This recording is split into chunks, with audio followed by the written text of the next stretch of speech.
Well, we can now reveal something extraordinary, something exclusive that has not been revealed anywhere else about the death threats against Dr. Suzanne Humphries, who, of course, is the doctor and scientist or scientifically trained medical doctor who has been speaking out about the dangers of vaccines.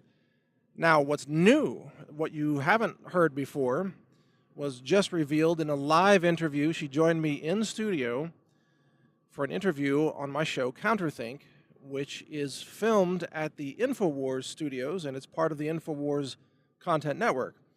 The show is broadcast each Sunday at Infowars.com, Sunday at 6 p.m.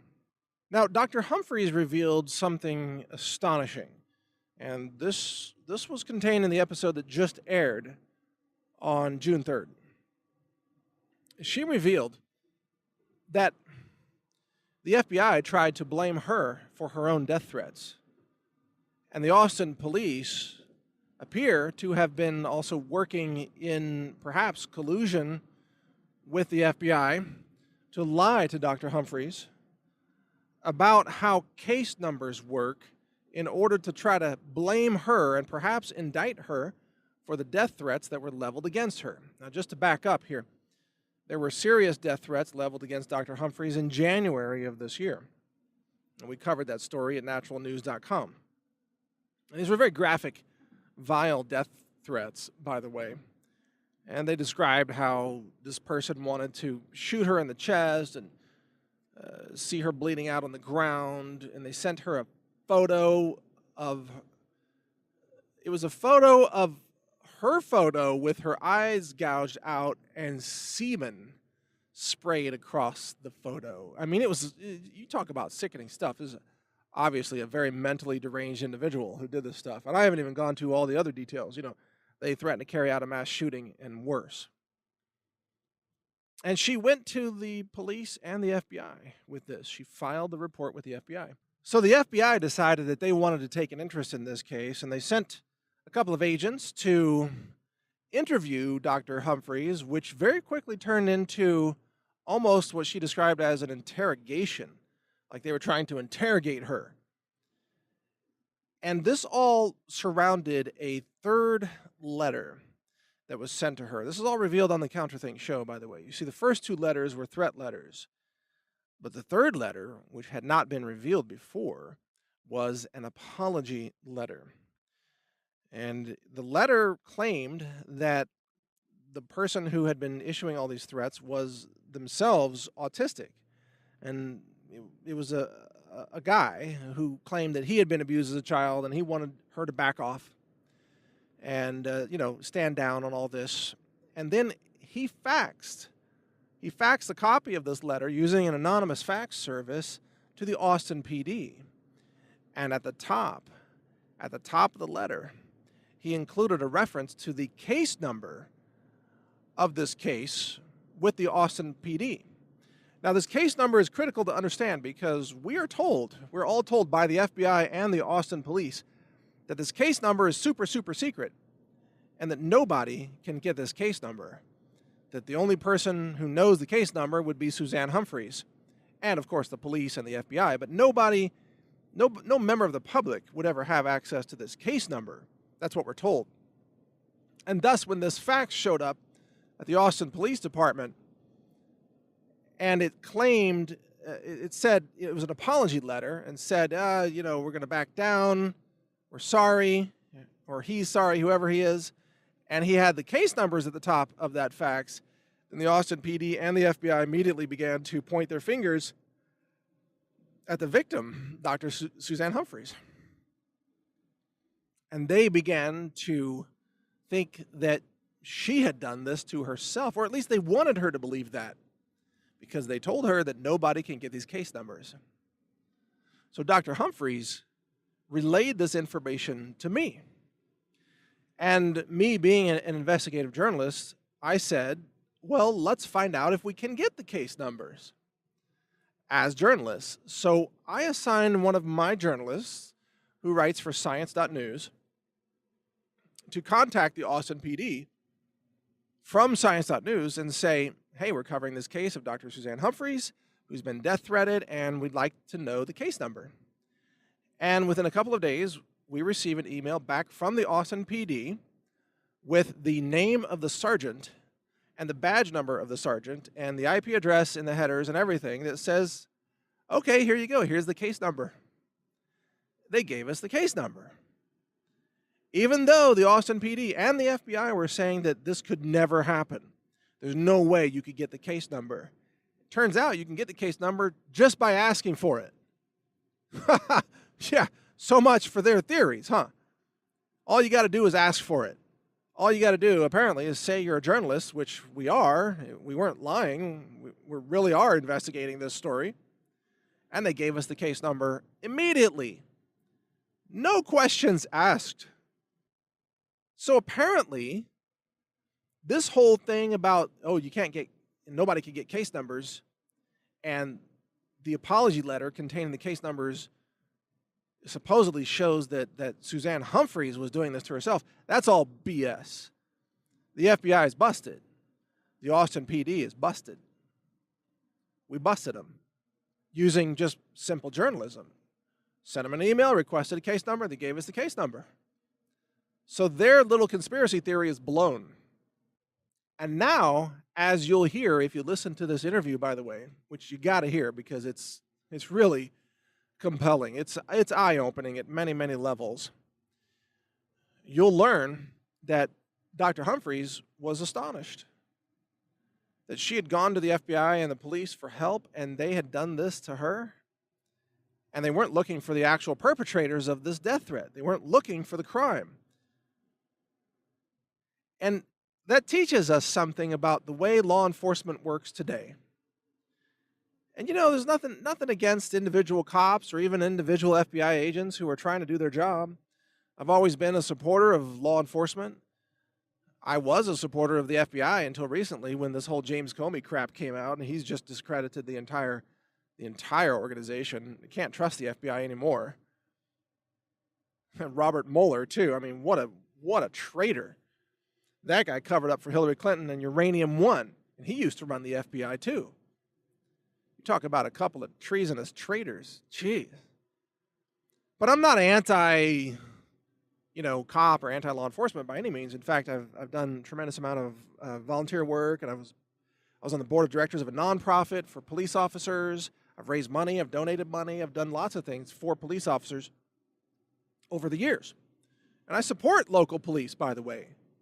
But what we're learning from this case is that either the Austin PD has no freaking clue what they're talking about, i.e. they're incompetent, or they're lying and actively working against the victim of this crime to try to get this person blamed, Dr. Humphries, to try to have her blamed for the crime, to victimize her twice.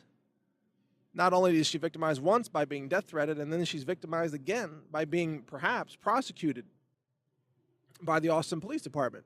I mean, it didn't come to that, but that's where it was headed until, frankly, my organization got involved as independent journalism and got the case numbers. Thank God that we were able to do that, because I would hate to think what would happen if the lies from the police and the lies from the FBI continued, that an innocent woman would have gone to jail. And it makes me wonder how many innocent people have gone to jail all across this country, and people who aren't, white female doctors. What about a street-talking young black man who has no platform, who has no studio, who doesn't have a big publishing operation? How's he going to defend himself if he gets falsely accused? And then it turns out, excuse me, these police labs that are used all across the country, these forensic labs, they're committing fraud all the time. And this was true in Austin as well. I think it was a federal judge, it might have been a state, Texas judge, but a court judge shut down the Austin Police Laboratory, it was a couple of years ago, shut it down because they said there's so much fraud taking place in this lab. They found out that some employees that were in there claiming to be lab technicians had no ability to run lab instruments and had faked their resumes and weren't who they claimed to be in terms of professional experience, and that they weren't even running the tests. They were just taking the cocaine samples from the cops as part of a criminal investigation, and then they were turning around and they were just saying, yeah, it tests positive for cocaine. And then based on that, people were being convicted. Innocent people were being convicted. I mean, think about how atrocious that is, that not only are these police departments lying to you and the FBI lying to you, but then they can take a bag of baking soda out of your pantry and send it to this lab, this police lab in a city like Austin, Texas. And that lab can say, yeah, it's cocaine, when it's actually baking soda or baby powder or salt or something else. They can say, no, it's cocaine, you're guilty. And you're like, what? There's no cocaine here. This is just baking soda. What are you talking about? Oh, well, the lab said it's cocaine. The lab, it's official. And the cops said it's cocaine. The cops testifying against you, the lab's testifying against you, and the state is prosecuting you. How are you going to defend yourself against that? You see, this is my point. Our system has become so corrupt and so unjust. Do you have any faith left in government at this point at all? I don't. I frankly, if Trump wasn't in the White House, I would have already given up on everything having to do with government. It's just the corruption and the dishonesty and the fraud is so deep, so many layers deep, it's unreal. Every agency of the government, the FBI, the EPA, the CDC, the FDA, so corrupt. And to even lose faith in police and to lose faith in the science labs because they're engaged in so much fraud. There was another lab in Boston where I think they had to overturn, thousands of cases, I read. Thousands of cases because that lab technician totally fabricated test results for 10 years or something like that, a decade or more. This is what's happening in America. And so people ask me, it's like, oh, you should believe, you should trust the police, you should trust the FBI, you should trust this lab. I don't trust any of them anymore. I run a lab, and I wouldn't trust a lab result unless I did it myself, frankly.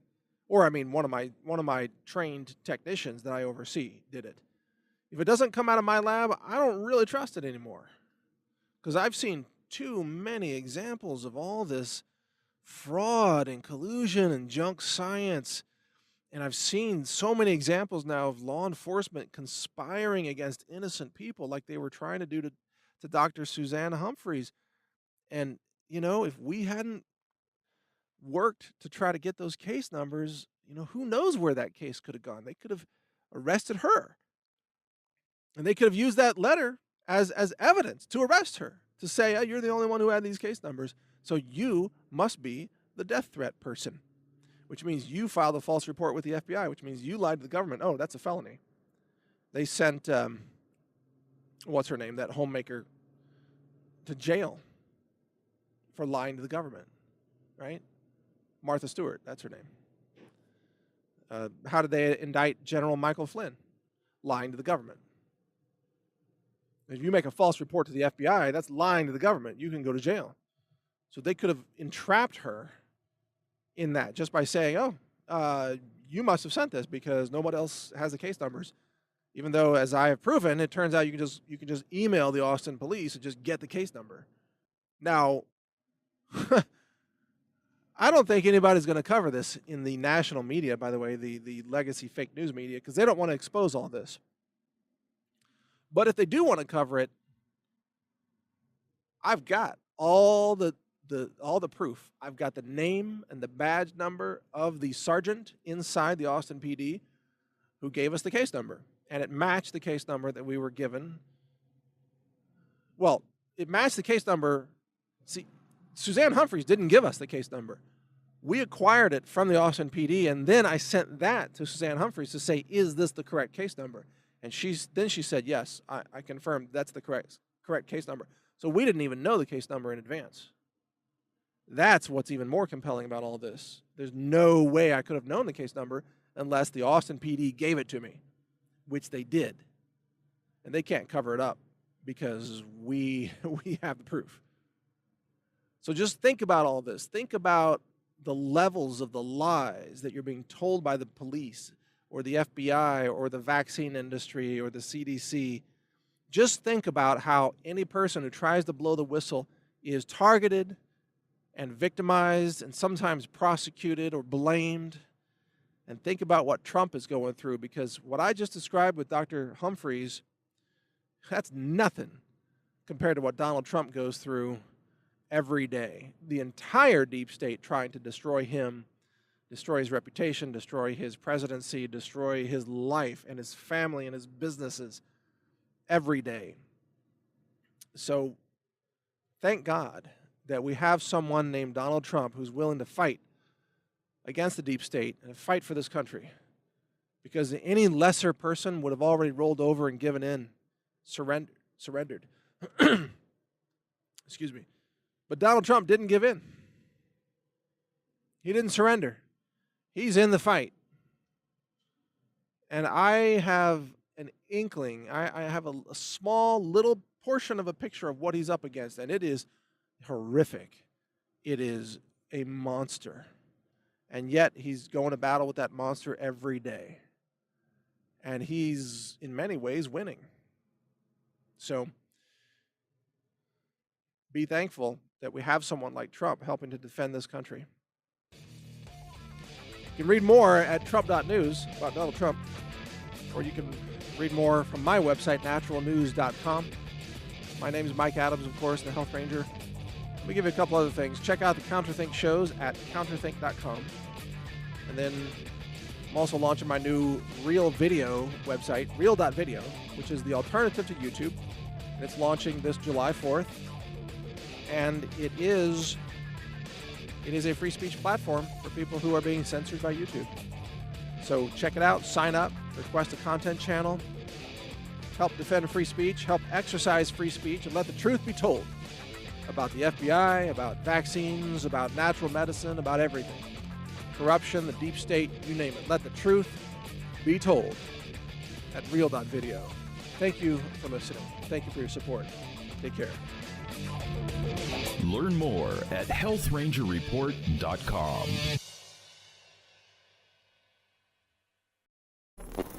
Thank you for watching. If you want to support our mission, visit us at healthrangerstore.com for the world's largest selection of lab-verified superfood and nutritional products for healthy living.